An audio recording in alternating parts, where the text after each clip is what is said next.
So tomorrow begins the Navadvip-dham parikrama. Of course, devotees have assembled from all over the world. It's Sri Chaitanya Saraswat Mad in Navadvip. This is the Adivas, the evening before that begins. And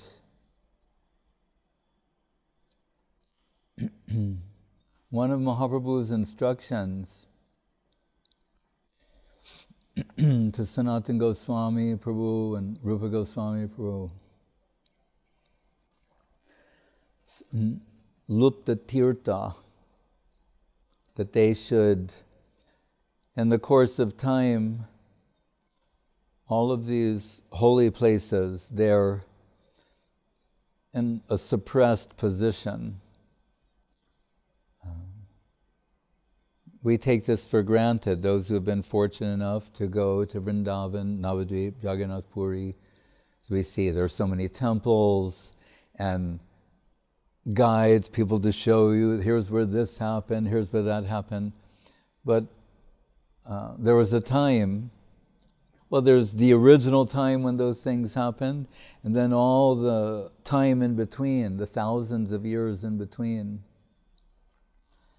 And in the case of Mahaprabhu, hundreds of years in between, where the Ganga came up, rose up, flooded everything, and from a visual perspective, erased all traces, or most traces, we can say. But in the time of Mahaprabhu and the Goswamis, one of his instructions to Rupa and Sanatana was that they should go to Vrindavan and reveal those lost holy places to the people. We know when Mahaprabhu himself went there, he's in Govardhan, he wanted to have darshan of Gopal, but at that time he inquired, and the people, where is Radha Kunda? Where's Radha Kunda and Shama Kunda? And no one really knows. But like still part of the culture there, even at the time of Gurudev recently, sometimes the elders of the village, they know something that's been handed down, some lore or something for some time. So they give some indication, the Mahaprabhu, and we're told in the midst of what appears to be like two rice fields. And we see here, they're very similar. It's the same system here. It's somewhat suppressed, and there's like a little walking path between them, like that, and they're flooded with water. That's the system. So two rice fields, like Mahaprabhu, collapses and ecstatic remembrance and says, this is Radha Kund and Shama Kund, and there's a little water in each one, and he's bathing in that, reciting so many slokas. And so then they're indicated, this is Radha Kund, Shama Kund. And what we see now, it was, I'm trying to remember, his name was Mang Singh. This one Maharaj, or the Maharaj of Bharatpur, different ones, they had wealth and resources. They made these extraordinary architecture you see there now, like at Manasa Ganga and Kusum Sarovara and Radha Kund. They excavated those places and built something very nice there so that pilgrims would come in the future and bow, show their respect, and thereby derive some extraordinary spiritual benefit. When we were in Vrindavan, in Kartik, we went to Kaliyahrad. That's the section of the Jamuna, the lake of Kaliya. And there's this tree, this rather large, like Kadamba tree, I guess. And they say, this is the tree from which Krishna leapt into the Jamuna and mercifully punished Kaliya. And someone will say, like they would say, I've heard it, and Guru Maharaj has asked at different times, they'll say, whether it's reference to that or something else, like, is this the original tree? Is this the actual tree? Same thing with the neem tree in Mayapur. And Guru Maharaj will say, they change the Jagannath deity, every 12 years. Nava Kalevar. He said, is it Jagannath? Is that Jagannath? And someone saying, no, but it's, you mean, so it's not the one that, he's saying, it's Jagannath. It's like when they issue the currency, what makes it is, there's some backing there that makes it something substantial. So whether it's the literal tree or a descendant of the tree or anything like that is actually irrelevant to the culture of faith. And we saw when we were there that the young girls, local, like village girls who've grown up there, and this tradition has been handed down. I forget the time, but it was like every day at 4 or 5 o'clock or something. They go there, this group, around 20 of them, from anywhere from like 4 years old, 8, 12, 16, and they sing these songs of, to Krishna about these pastimes. Krishna and Kaliya, and Krishna and the Kadamba tree, and Krishna. And you can tell this has been handed down like for hundreds of years, thousands of years. And it's meaningful to them. We can't properly estimate their position. So Mahaprabhu told Jagadananda Pandit, when you go to Vrindavan, like don't mix with the local people. Just stay with Sanatana Goswami and you'll be safe from offense and otherwise. You can't mix with these people, possibly understand their position. After all, they've appeared here in this plane at this time, and you may see behavior or mentality that's confusing to you, or you cannot process or digest. Just, keep a respectful distance, show some respect to them.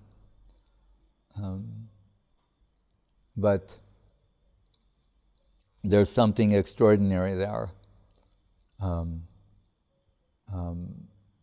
Guru Maharaj will say, when it comes to the Dham, saying then a particular type of seeing has to awaken in one to be able to see the Dham. Sometimes devotees would, and what I wanted to add, as saying it's meaningful to those girls, Srila Gurudev would say, when he was a child, like a toddler, maybe 4 or 5, 6, very young, in Bamanpar, he said, and these like a kirtan group would come through, and they'd be singing some songs about Krishna and the cowherd boys. Right? And he said he would join them. And he said, and he would be thinking he was one of the cowherd boys, like that's being described in the song. And he's in those pastimes and he's joining the group and they're going through the town and singing something. But he can understand what they're saying also. What he learned from his father and also his own evolved position. But he said, for him it was a sweet, divine fantasy. He would take, like he's one of them and participating in those pastimes. So we see Mahaprabhu and his devotees, they have their own pastimes, but they're also, they'll remember other pastimes of Krishna Leela or Ram Leela or something, and they're also playing in that way too. So Guru Maharaj says that when he was asked, devotees would say, we see so many things here in the Dham that we can't harmonize, or that, disturb our minds. Things we see visually, or the behavior of the people, or things that seem to be antithetical to spiritual culture. And Guru Maharaj said, that comes to contrast what is genuinely spiritual. And to show something to the extreme, when he was given the land by Saki Charan Babu for Chaitanya Saraswat Mat, and who was known for a long time as Satish Prabhu. In his final days, he was Nayanananda Babaji. He helped Guru Maharaj clear the land at the Mat. Guru Maharaj was super conscious about if they have to remove some plant or tree, or even the insects that are in the soil. He's very respectful of them, because he thinks they've sprung out of the soil of Navadvip-dham. This cannot be considered ordinary. And he liked to quote this one verse of Raghunath Das Goswami, Yat kinchit trigu matki katamukam goshte samastamitat sarvananda mukunda daitam lilanukulam param Mukunda Dvaita, saying they're all dear. Mukunda Dvaita means dear to Mukunda Krishna. And he says, even the insects and the soil, because Guru Maharaj would say, it is better to be an insect in the soil in the spiritual world than be the king of some place in the mundane world, or any amount of the mundane world for that matter.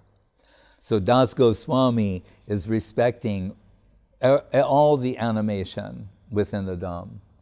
And sometimes, because of village culture and things, people would see something's growing at the Mat, and maybe it's being recommended for some medicinal purpose or other things at the Mat, and the local people would come by asking for those things. And it would put them in an awkward position, because they don't like to ignore the local people, at the same time respecting the spiritual culture. And Guru Maharaj said, he would say, like if it was, let's just say it was a flower or some medicinal thing, Guru Maharaj would say, take it, present to Mahaprabhu, and Radha Govinda by example, but present to Mahaprabhu, and then you can go. But he said, personally, this would give a pain to my heart. And his thinking was like, this creature or this plant, whatever it might be, has the opportunity to be in service to Mahaprabhu in the Dham, and they're taking for their own purposes. He would say, it gives a pain to my heart. But he would allow under certain circumstances. So he would say, when one's eye, the spiritual eye is awakened, then one can see the Dham. Otherwise, even within the Dham, we're seeing, because of our own base projection, so many things that are non-Dham-like. That's why even the people in Vrindavan at the time, they didn't know all these places, but Sanatana Goswami and Rupa Goswami, their level of spiritual awakenment, they can trace out all of these things. So they discovered all of those places and revealed them, indicated them, and in time, devotees came forward and dedicated their resources. Right? So, in a similar way, Bhaktivinoda Thakur, he appeared, and he has this sort of vision. What happened? His crown fell down? Oh. Okay. Hare Krishna.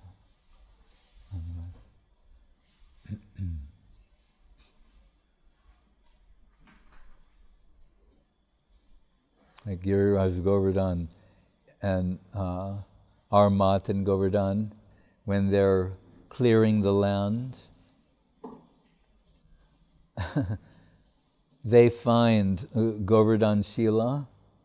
Well, they find many stones, but then they find this one. And it's ironic because Gurudev ultimately names him Anu Giriraj, which can mean like Giriraj Jr. or little Giriraj, but he's like huge. But they called in the elders, and the elders say, yes, there was a Govardhan, there's a handed down story that there was one Govardhan Shila who, something happened at the time and he became submerged, and now here, hundreds of years later, discovered. Just like Gopal. Now I'm going to be apparent every sound. Something did fall down. Right, but not the crown. Hare Krishna. So, as Gopal appeared to Madhavendra Puri, and told him, he was the deity of Krishna's grandson. What was his name? Brajranga? Something like that, Brajanga. Rajendra. Krishna's grandson. He made Haridev temple. Anyway, it's in Madhya Lila, chapter 3, maybe. And he says, I've been here, he's in the forest, that means thousands of years that deity is there. And he said, I'm waiting for you, Puri, to take me out. And Madhavendra Puri, with the simple-hearted local people, they go into the forest, and it takes so many men to remove the deity. And so it's part of Krishna's divine will, because on the one hand we think, oh, it's so sad that the holy places become hidden. We were talking about this earlier. Now they're being hidden and full view, you could say. Before they were hidden, like buried in the earth or forgotten about where they are. Now in the madness of,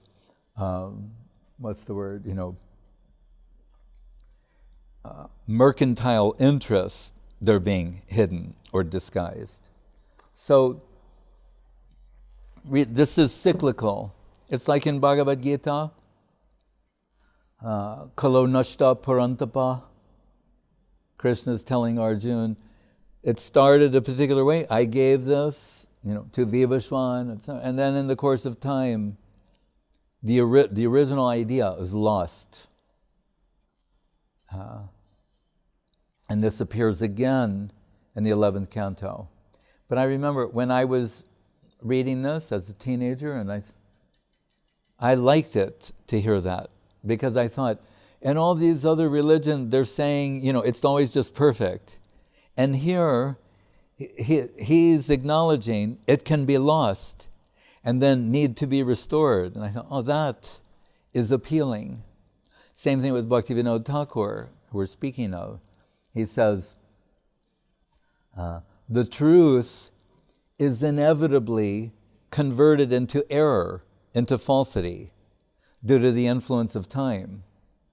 Right? So that sounds disturbing, upsetting, depressing. He said, but this brings about a condition where revelation is necessary.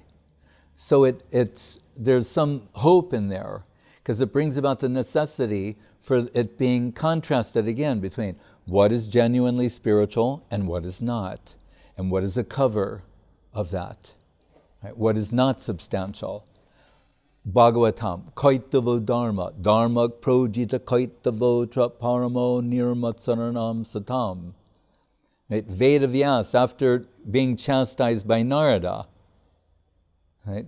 Saying that you gave all these religious ideas and systems to the world, and really you wanted to liberate everyone from material existence, but the way people are interpreting this is they're using religion for material purposes. In the name of religion, they want to live successfully in the world. Right? So, and it's not just some, side point, esoteric point, or trivial matter between Narada and Vedavyas. This is one of the complaints or faults that people can observe about any religion, is in the name of God or in the name of religion, pursuing materialism. Right? Even in America, the Protestants, one of their notions was that if someone is materially successful, that means they have the grace of God, which is sort of a half-truth. We can say, whatever position you have is by the grace of God, but they're saying, no, if you're well-to-do, that means you've been blessed. It was a way of reverse engineering to show how someone is spiritual, right? And if someone doesn't have that, then there's something wrong with them, spiritually. And just as a footnote, in Indian culture, kind of the inverse is there in a higher sense. That having material wealth may not be a blessing, right? And the great saints, sages, and all that, they have nothing material, but they have all this spiritual wealth, right? So material affluence is not indicative of that. But anyway, so Narada chastising Vyasa in that way, showing things go off. That's why he needed to speak the Bhagavatam.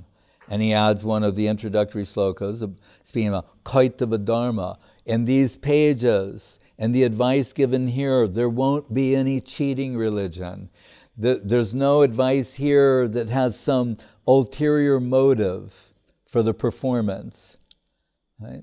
So it's called, in the words of Vishwanath Chakrabarti Thakur, Srimad Bhagavatam Pramanamamalam. Means the pure pramanam amal, the pure evidence.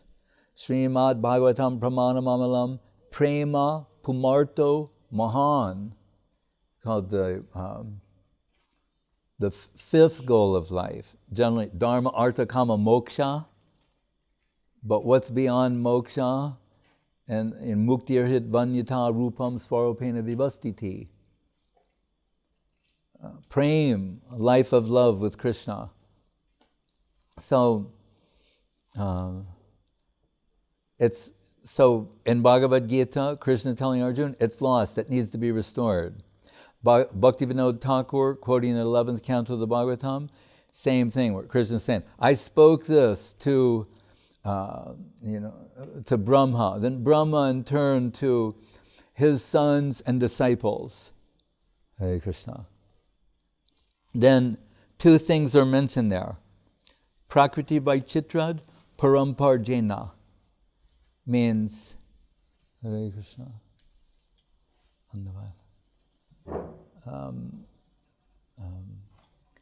That the truth was spoken, and then it was modified by the mentality and the temperament of the receivers.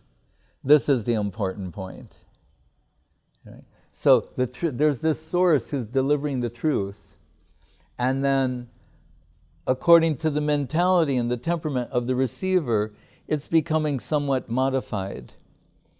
Just like when we were in school, they used to do this test. Remember, in journalism class or other classes where there's 4 rows of students, 10 students in each row, and the teacher writes something a message on a piece of paper, shows it to the first student, and then says, now you just remembering what you saw, tell the person behind you, and then they'll tell someone, goes down the row all the way around, and then to the last person. Chinese whisper. Is that what it's called? Chinese whisper. So then in the end, you bring the first person and the last person. And what usually happens is the whole class bursts out in laughter, because by that it's become so far removed from what it was, it's turned into something else. So he's saying it's similar to that. Here's Brahma giving spiritual instructions to basically super qualified sons, disciples, etc. But still, according to their mentality and their temperament, some modification is going on. And in time, Guru Maharaj says, what descended from there is what's become a religious jungle. And then we have Bhaktivinoda Thakur saying that the truth is inevitably, invariably converted into error. And this means there will be the necessity for new revelation. Right? Something living. Guru Maharaj would always make this point that we have a living necessity. Often people say, 500 years ago, 5,000 years ago, somebody had some, spiritual realization. But what about now? No one has anything to add. There's no revelation in the present. So this you find being dealt with in the writings of Bhaktivinoda Thakur, in that speech he gave that goes by the name of the Bhagavat speech. Right? So, and he himself, he had some familiarity with the writings of Emerson. He's written parts of this in an Emersonian style. One of Emerson's saying was, a student should become, a good student of a teacher should become a system. You understand? Like you have a solar system, a system. But Bhaktivinoda Thakur, he says in his talk, the useful student is like a satellite reflecting light from the original. But ironically, what Emerson said about becoming a system, Bhaktivinoda Thakur, he's that person who's qualified to become a system. So in Bhaktivinoda Thakur, it's actually more or less late in his life. We know he was stationed in Jagannath Puri and other places. He put in for a transfer to Krishnanagar. He is a district magistrate, so he put in for a transfer there. And it's mentioned in one place that when the time of the transfer came through and he was to go to Krishnanagar to accept this, at the time he was like deathly sick. Right? But still, he got on a train and went there thinking like, if I die on the train, at least I'm going in the right direction. And when we go on the parikrama, you can still see the remnants. It's a narrow gauge train. Like when I first went, and there are a few things they tell you never do, like never go third class unreserved. And you're thinking like, why?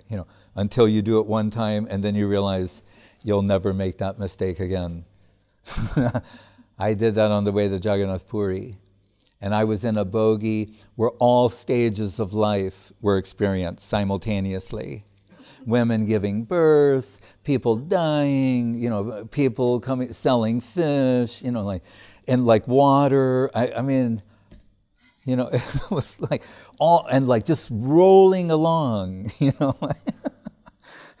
I remember like falling asleep like for a moment against a window, pulled into some stop, and like in my ear, I'm leaning against like a rail in the window, and in my ear comes, "Try." I went, ah!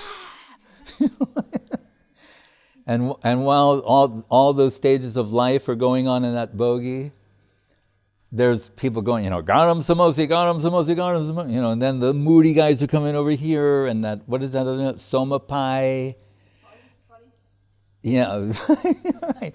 And they're selling comic books, magazines, everything, and everything at one time. And you don't get a seat. So you get to know other people intimately. At a certain point, you're just going like, ma'am, I'm sorry, but I need to rest.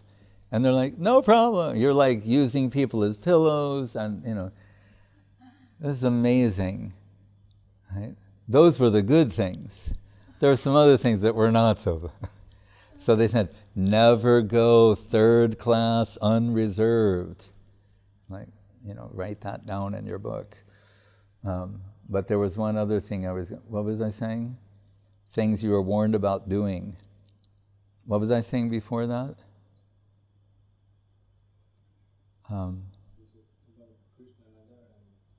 Narrow gauge train. The other thing was like, never get on a narrow gauge train unless you only want to go 5 kilometers or something. That means the train track is like this. It looks like a fantasy train from like an amusement park. This is a real train. So you can still see those tracks in Krishnanagar. When we first went to India, right by Bhaktivinoda Thakur's house, that train was still going from Krishnanagar to somewhere else. And then you'd catch another train on the Shelda line, something like that. But so these narrow gauge trains, they're really small, and the train tracks are only like that, and that's what Bhaktivinoda, he was riding on that train. So it's all, I would think about it, his divine form was going up and down that track. You could just, do that, with kirtan or something. But, so Bhaktivinoda Thakur, he goes to Krishnanagar, and it was like he's getting some divine inspiration to find Mahaprabhu's birthplace. And the British, they make maps of everything, right? They've got India all mapped out, every part. So he goes to the local place where they keep all the maps, and he sees on this one map, there's a place that says Myapur. It's like, Mayapur. So he's saying, Mayapur. So he's thinking, he's wondering. He goes to that place, and the locals tell him, about some area, they say, the land is useless. We've tried to grow things there, to cultivate things, they say, and they're laughing. They say, the only thing that grows there is tulsi. Can't grow anything. So we just gave up. It's just tulsi plants growing everywhere. Right? And then Bhaktivinoda Thakur, And and at the time, on his, I think it's, which one is it? Is it Madhyadweep? Or not Madhyadweep, which one of the 9 islands it is, but where is Swananda Sukhada Kunj and Surabhi Kunj? And we'll read this over the next few days. From his house, as we heard from Guru Maharaj, one of the disciples of Saraswati Thakur, and we've known from other places, Bhaktivinoda Thakur, besides being a district magistrate, when he comes home at night, around 8 o'clock, he has some rotis and milk. No, this is what he would take. Then he would sleep from 8 till midnight. Then at midnight, he gets up and he's writing his books. At 3 a.m., he's chanting. And this disciple of Saraswati Thakur lived next door to him. He said you'd hear him at 3 a.m. chanting Hare Krishna. He said, but wailing and crying off, like his beloved was far away in the distance, very, pitifully, but, movingly chanting. He would hear this. Then Bhaktivinoda Thakur would sit and they still have what they call like stone bench. It's like a sitting place, but it's made out of cement. Usually on the porch of that style of house. And that's where he'd be taking Krishnanam. When around the time of Mangal Arati, say it's like, 4:30, 5 a.m., somewhere around there, he'd feel this breeze coming from a nearby town, which has different names. First, I'll mention one of them, Devapoli. That's one name. He feels this breeze coming from this town, Devapoli. It means the Devas long, long ago, 1 million years ago, Satyuga, they assembled there for some reason. We'll mention that. So this breeze comes by and goes in this direction. Pardon me? Godrumadweep. There you go. Because of Godrum, and Surabhi. So, and he wrote that song, Godruma Kanana Kunja Vidum, the Godruma Chandra Bhajanopadesha, that 20-verse song praising. It's very beautiful. Anyway, so by meditating deeply, he realizes in Devapoli, there's Nrsingadev is coming from there and going to attend the Mangal Arati of Gauranga Mahaprabhu in Mayapur every day. So that town is also known as Nrsingapoli. Because they say, after killing Hiranyakashipu, Nrsingadev was going to his own abode and he thinks, oh, Mahaprabhu appears here in the Kali Yuga. He sits in one place, he wants to have the darshan, and all the devas, what they call it, on different hills around, the gods and goddesses descend, and they're offering prayers to Nrsingadev, and Nrsingadev's worshipping Mayapur, Mahaprabhu in Mayapur, like that. So then you begin to wonder, who is this Bhakti Vinod Thakur that he senses these things, he has divine visions, and he starts seeing across they have what they call Jalangi, Ganga, and Saraswati, and they mix there. When there's a place where the currents hit, and when we used to go a long time ago, before they had the motorized boats, when it was just the guys with the giant bamboo poles, porpoises, that's where you'd always see them, because where the two rivers, the current, it creates something that they find like pleasing. So very often when you'd go on the boat from like Navadvip to Mayapur or Mayapur to Navadvip, you'd see porpoises along the way. And so anyway, on Bhaktivinoda Thakur in Godrumadweep, he's looking across the river and he has this vision repeatedly of seeing this spiritual city evolved there. So he's getting the inspiration that this is Mayapur, this is the birthplace of Mahaprabhu. But like all genuine devotees, he's not overly confident in his own judgment of things, even though he's Bhaktivinoda Thakur. So what does he do? He approaches Jagannath Das Babaji Maharaj, who's lived to be 125 years old.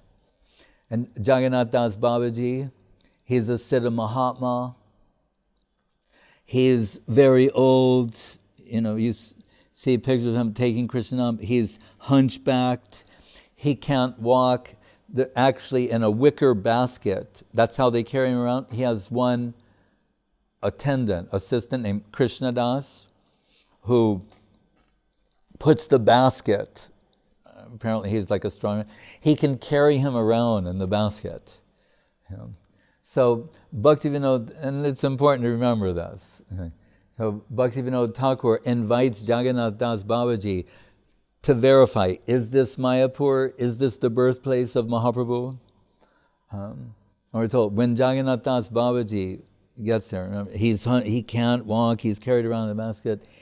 Suddenly his form rises up, he leaps up and he starts dancing like a meter off the ground, jumping in ecstasy. Then Bhaktivinoda Thakur can understand, this is the place, you know. So he's verifying that. And Bhaktivinoda Thakur says also, sometimes they would have kirtan with Jagannath Das Babaji, and by his mercy, the ecstasy that he was feeling, he would transfer to all the participants in the kirtan.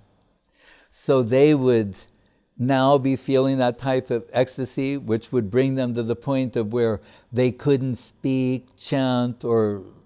So you can imagine from an external point of view what that appeared to be, while internally some other type of flow is going on.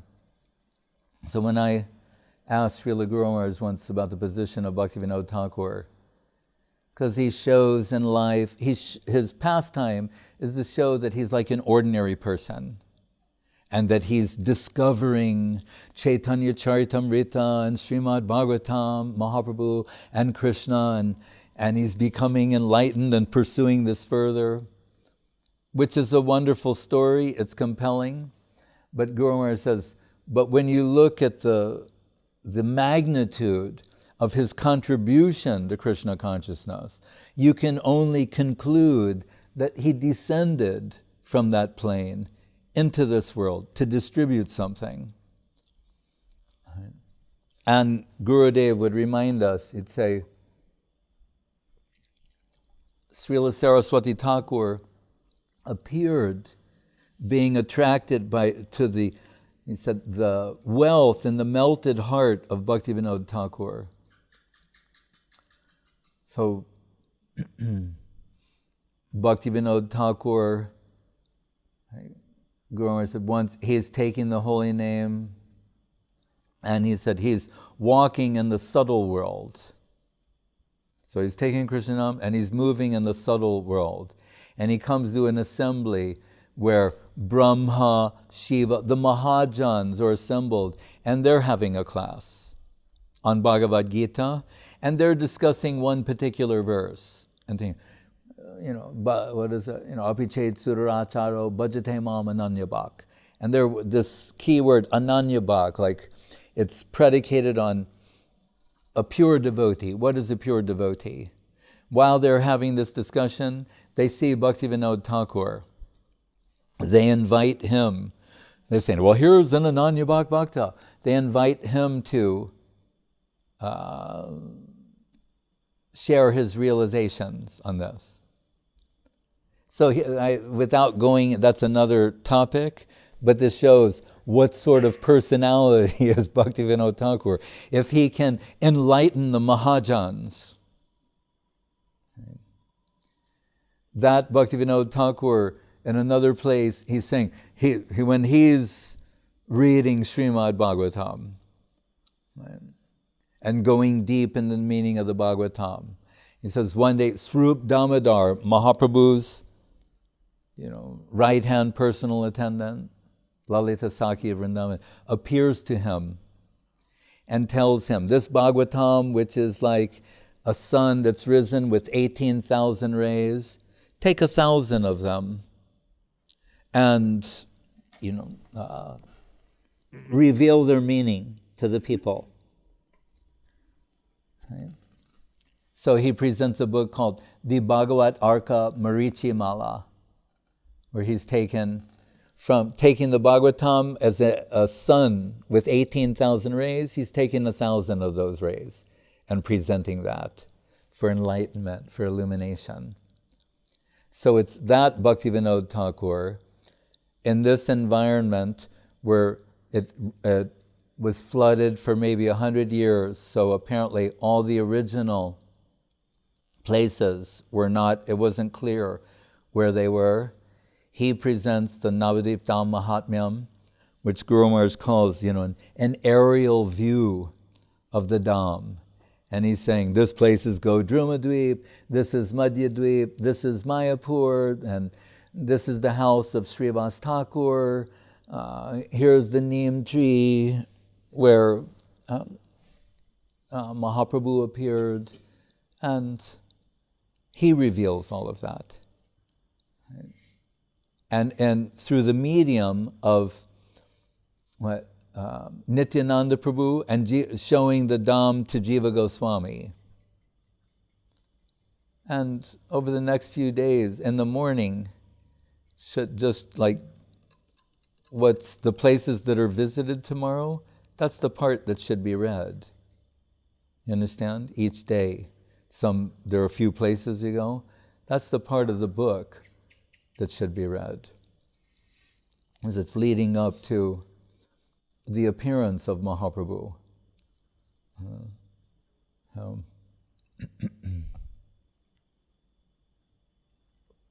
Is there any question related to this? Yes, Maharaj. When one hears all these stories about Mahaprabhu and Leelas, and they can be inconceivable. About Mahaprabhu and Leelas, different Leelas, yes. mystical stories, and take them as something like tales without faith. Can he benefit from that?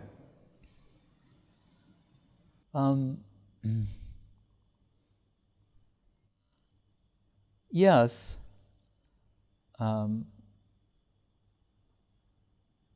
I remember Krishna Kantadita. Remember in Malta, right?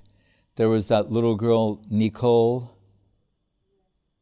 She was 9 or something, or maybe 7. So this little girl, she was the daughter of 2 yoga teachers, and she's very precocious, and they would tell her, like, when Maharaj is speaking, you have to be quiet. That was difficult. She'd sit in the back and really, she has to wait till the end to express anything, right? But I was talking about Giridhar, Krishna lifting Govardhan Hill, Gopal, right? That's right. And she's making fun, and they're done. Then finally we get to the end, and she's I have Gopal. That story of Gopal keeps going round and round and round in my head, So she was 7 years old, and she heard this story about, and she had a coloring book or something like that tells this story. So it's actually Krishna Leela. But it was affecting her. So it may start that way. I've told, many times that the surrealist artist Salvador Dali, people say, we know he was such a character and would say all these unexpected, surprising things. And someone said to him, he's from Spain, and they say, Dali, do you believe in God? And he said, yes, but I have no faith. Right? And what he was saying was true. He's saying, yes, he's saying, in my heart, intuitively, I do. He's saying, but I don't have any faith. I haven't developed that. I haven't been trained. I haven't been exposed.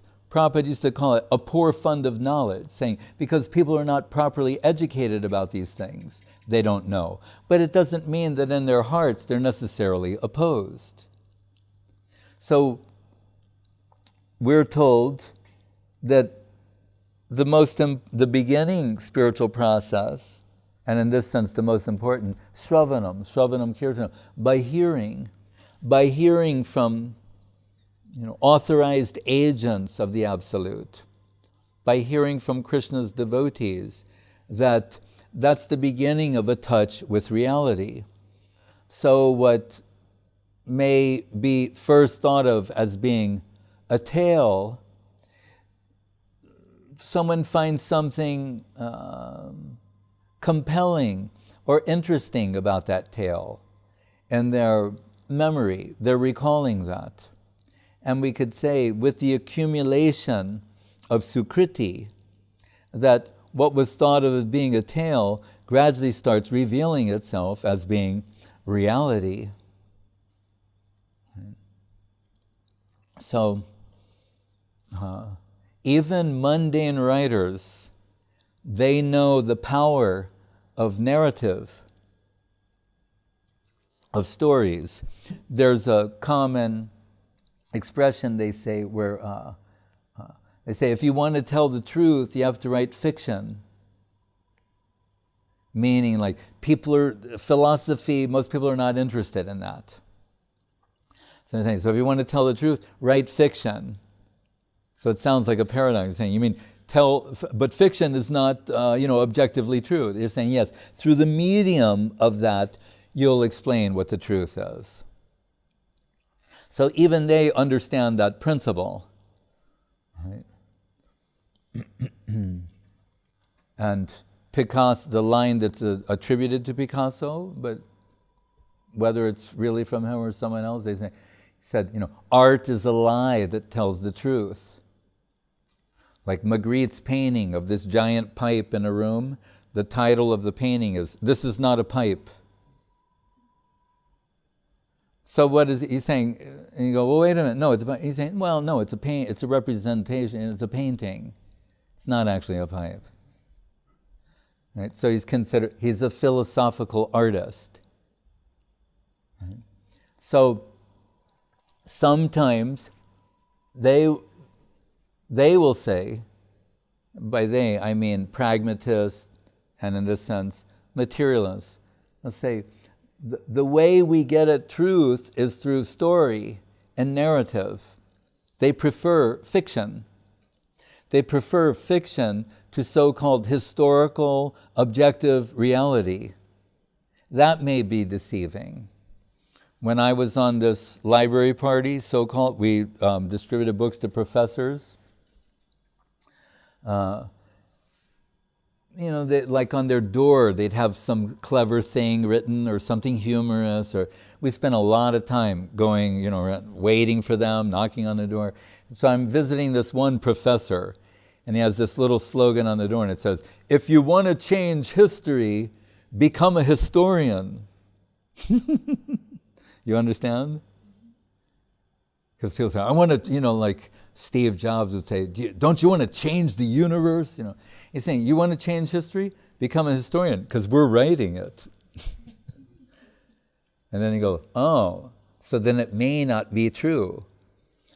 There's a famous story about what happened in Argentina, which is a separate point, but the basis of the story is a history teacher and a literature teacher.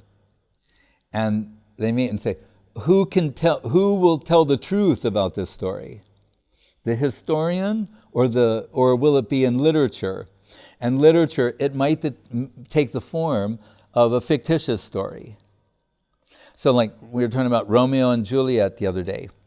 Does it matter whether that there was actually a boy Romeo, a girl Juliet?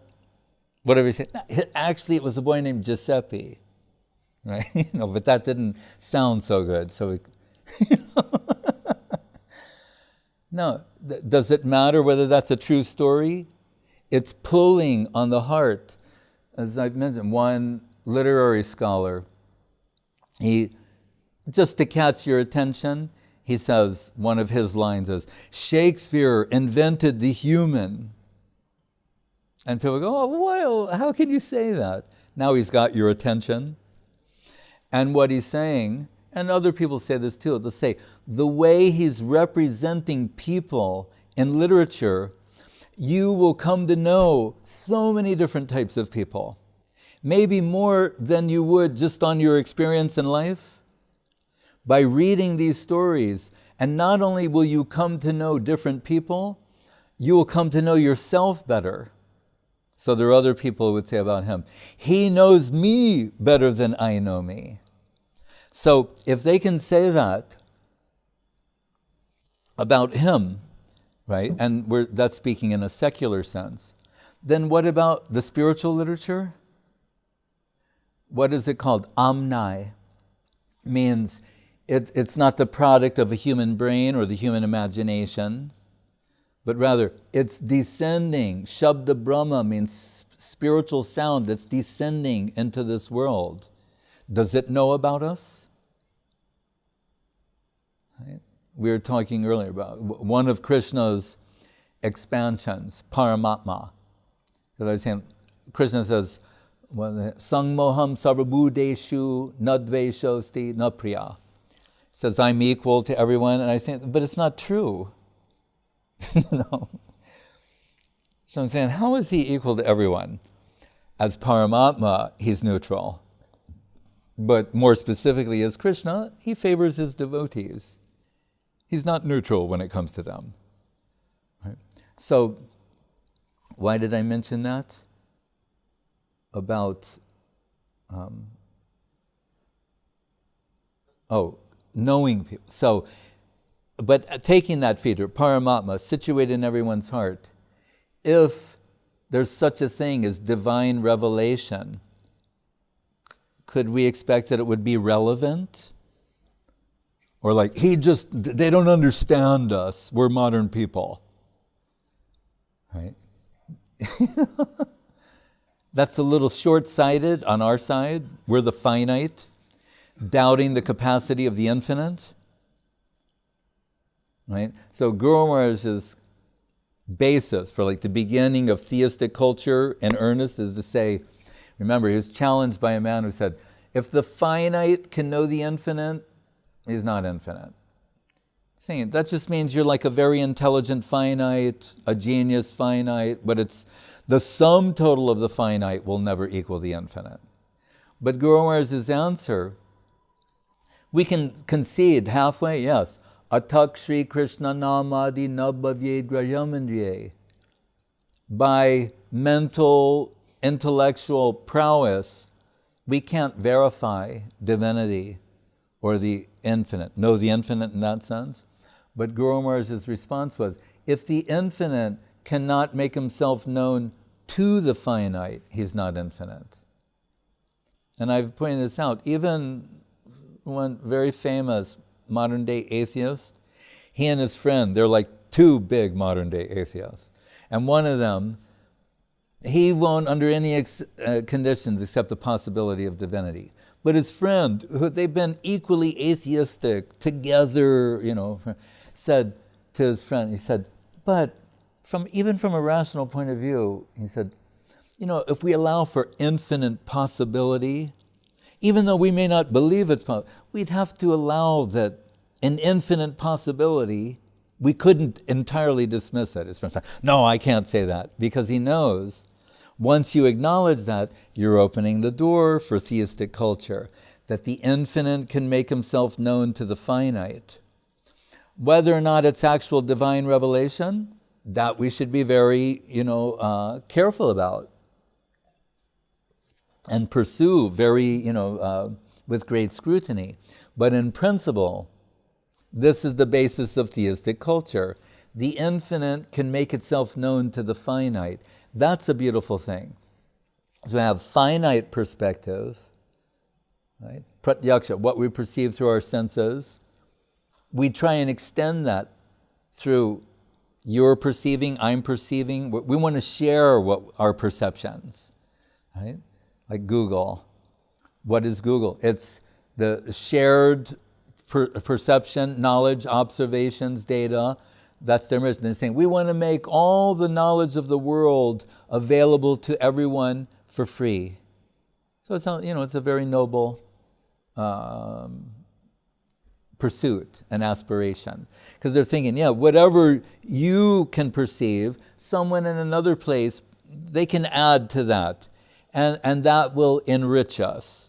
But Guru Maharaj will say, that's fine for, GPSing the world and sending packages and, finding a good rate at a hotel. But when it comes to realizing the infinite, it will fall short. Because again, it's just more finite, bundled finite, packaged, a whole bunch of finite. It still won't be the infinite. But if the infinite decides to reveal himself to you, that's another thing.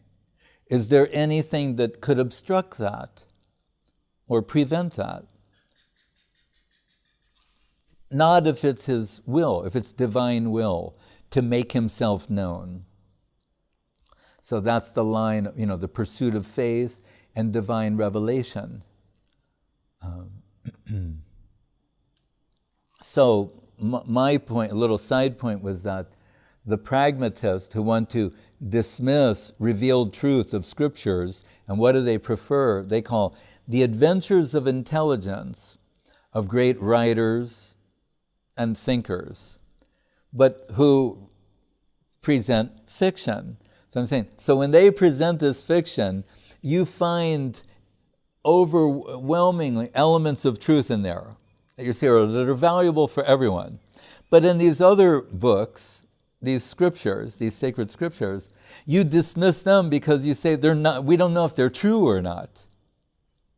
Well, then you should at least extend them the same courtesy that then extend the courtesy that whether they're literally true or not is irrelevant. What is in there? What is there some valuable substance to be understood? So I've made this point before. With Bhagavad Gita, it's appreciated by people all over the world who have no, direct connection with Krishna consciousness. Right? Writers, philosophers, thinkers, poets, east, west, north, south, they appreciate Bhagavad Gita. And what I find delightfully interesting is that they will get all very inspired, like taking different slokas and suggesting what they mean. They find, it's like everyone finds what they want in there. Annie Besant, Christopher Usherwood, Thoreau, Emerson, a cast of thousands, right? But no one's questioning the method of revelation. So if you look carefully, even half carefully, you will notice the speaker who's speaking is Sanjaya Uvacha, right? To and Dhritarashtra, who's blind, is asking Sanjaya, when my sons and the Kurus, when they all got on this battlefield, and Krishna is on the chariot with Arjuna, what did he say? And Sanjaya saying, or we know, he wasn't there. Here's the first, right? This is, if you find something, he's not there. He says at the end of Bhagavad Gita, Vyasa Prashadat Shrutavan. By the mercy of Vyasa, I heard this conversation. So right away, it's mystical transmission. The person who's speaking it, he's saying, I wasn't there. So why should you ask him? Right? Why not ask somebody who was there? But no one's calling that into question. He's saying, well, by the mercy of Vyasa, there was this mystic power transmission, and that's how I heard everything that Krishna told Arjuna and what Arjuna asked of Krishna. Right? But then someone could say, I wonder, did he do it accurately? Did he give an accurate, you just said, according to the temperament, this, many questions the rational mind could pose, but here's a superior answer to that, as opposed to, technical accuracy or high fidelity is true fidelity in this sense, that the quality and the magnitude of the spiritual substance of Bhagavad Gita is so overwhelming, the method and means of transmission is irrelevant.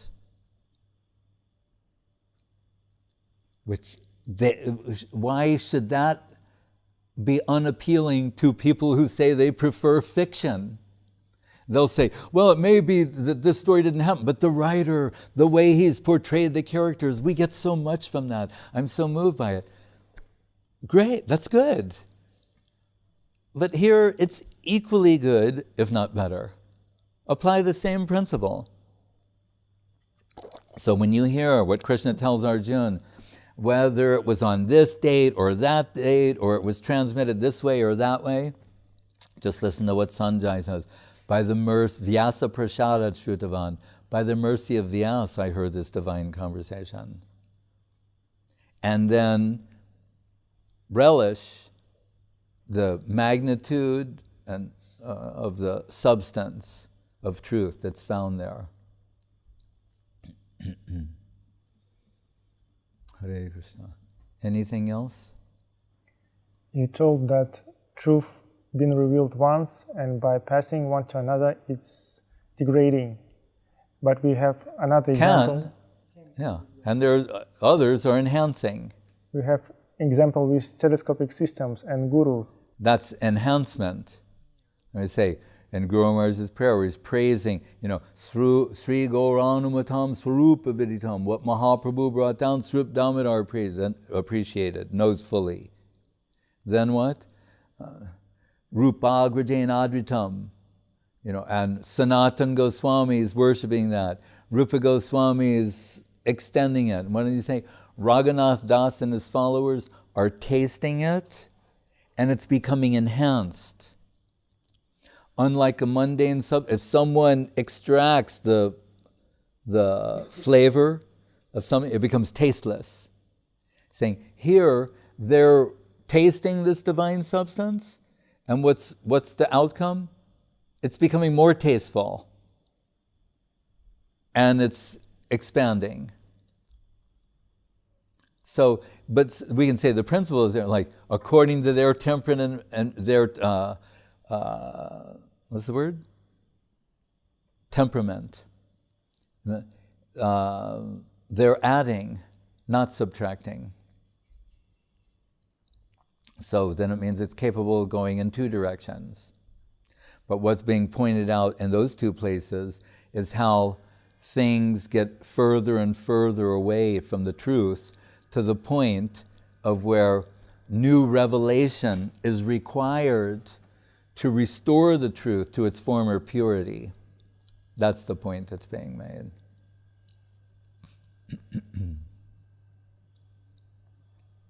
Is that your question? And speaking about Govinda Maharaj, you told he was walking, imagining himself in his divine fantasy as a cowherd boy. Hearing their song. Hearing their song, yes. Yeah. In this sense, divine fantasies and usual fantasies, are they equal or different from one each other? Of course not. I'm saying his heart, that plane is appearing in his heart. That's what, I use those words maybe carelessly, but I said I didn't want to just say fantasy, but divine. Meaning some hearing that, they're singing this song, that's entering his heart, and he's envisioning himself in that plane. That's not ordinary by any stretch.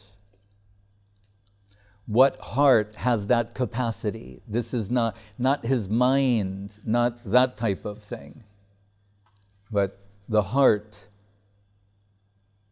So that plane descending in his heart, and he's moving in that plane, dancing in that plane happily. That's what I meant to say.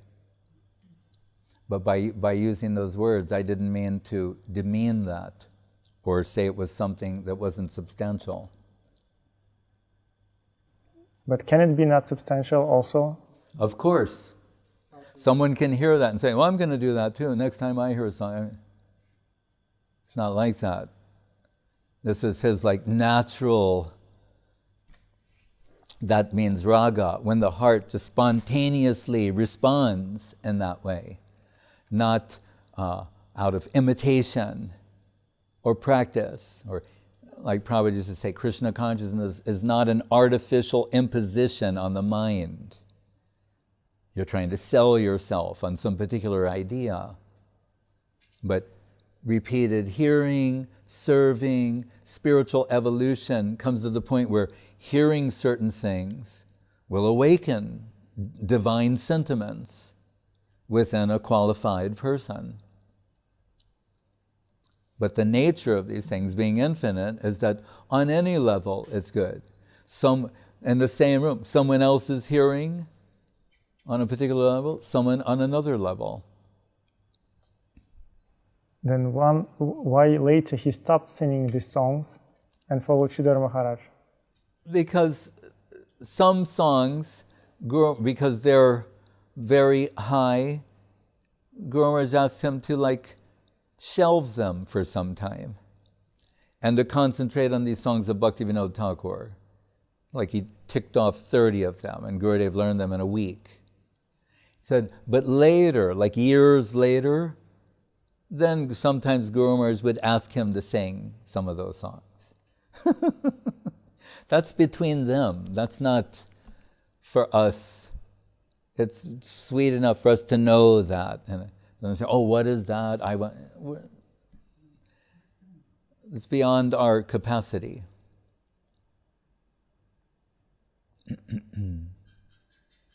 Hare Krishna.